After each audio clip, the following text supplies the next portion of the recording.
चला तर मित्रांनो, आज पाहूया भारत महासत्ता कधी बनेल, भारत महासत्ता कसा होईल, भारत महासत्ता कधी बनेल. महासत्ता म्हणजे फक्त पैसा नाही तर अर्थव्यवस्था, लष्कर, तंत्रज्ञान आणि जागतिक प्रभाव.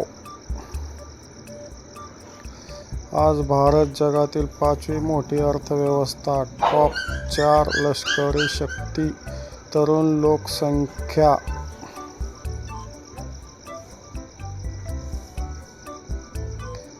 पण अजूनही समस्या आहेत, गरिबी, बेरोजगारी आणि शिक्षण. ह्या गोष्टी बदलल्या पाहिजेत तरच.